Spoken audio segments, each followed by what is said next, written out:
Your net worth defines how much you own in terms of assets.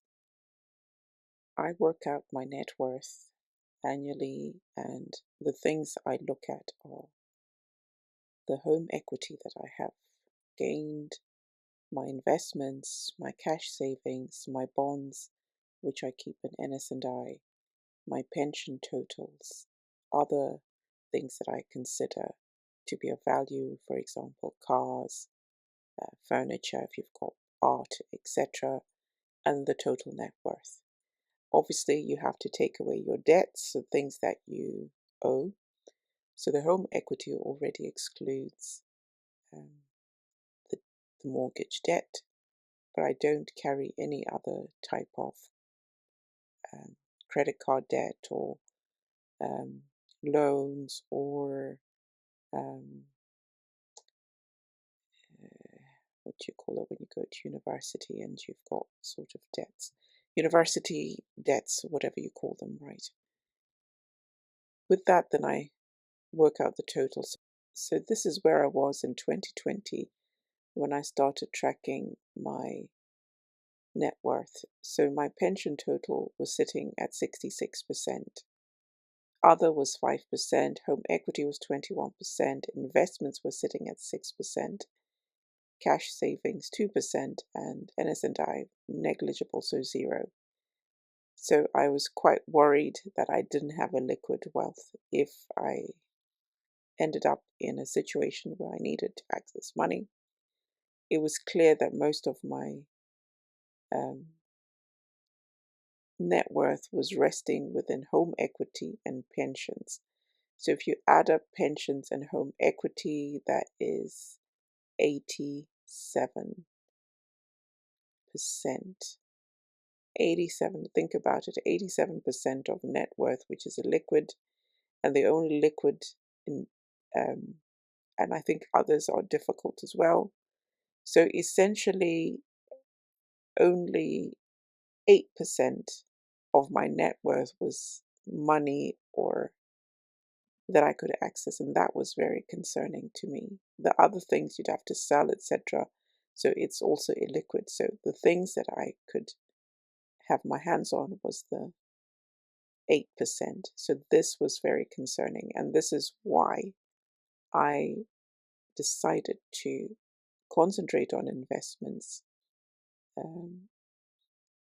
and to educate myself more about financial matters. So I'm going to share with you what has happened in the 6 years or so, or 7 years, where I decided to track my net worth. So here we go.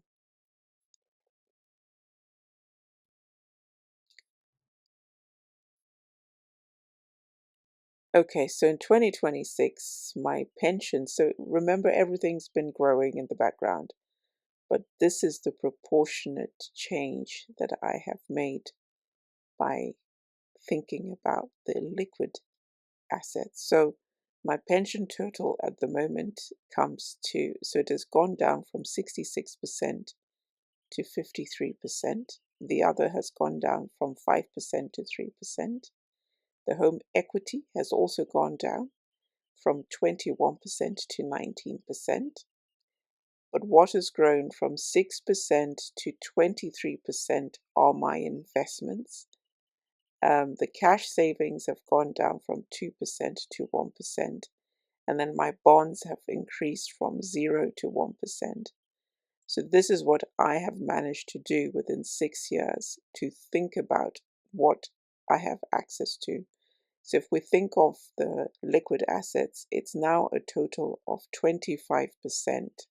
So from 8% to 25%. So I can access a quarter of my wealth if I needed to. So this is why it's important to track your net worth. So I know that my pensions have continued to grow in the background.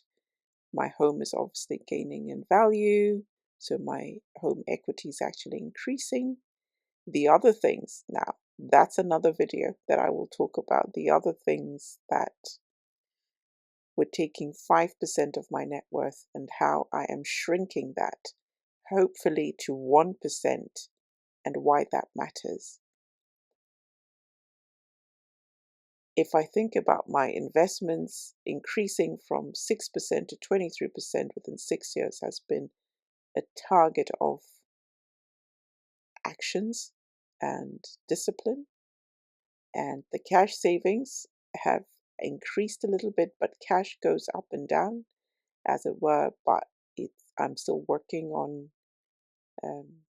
my emergency savings, as I've said in another video.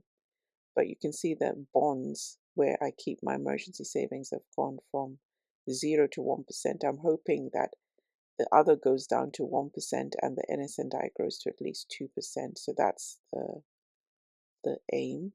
The investments, ideally, I would want that to be sitting at least around 40%, if not more. At least let's aim for 30. So I'm going to aim for 30% and then keep increasing. But if I could get 50% of my investments as liquid wealth, that is the goal. So the home equity, let it shrink. The investments need to keep growing. So that's what I'm aiming for. So I'll probably do another yearly update when I update my net worth, just to show you and to share what proportion of my wealth is liquid, what is tied up. So if you're younger and you're thinking, oh my goodness, my money is locked up in pensions or the home, you've got an opportunity because you're younger, you've got time to make your investments grow. When you are a single woman over 40, okay, we have to be absolutely on the money. That means there's no time to waste. We've got to be deliberate about where we put our money and how you want to be liquid, especially when you're single. There's no buffer. I realized I don't have a partner.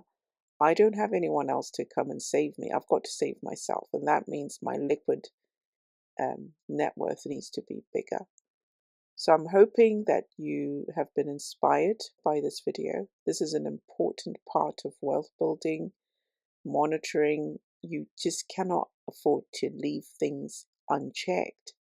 No one else is going to do it for you. So this is why this channel is here, to keep us focused. So if you enjoy the content, please don't forget to like and subscribe. This will help us reach more people, more single income people, single income, no kids women over 40 who need to be concentrating and educating themselves about their finances.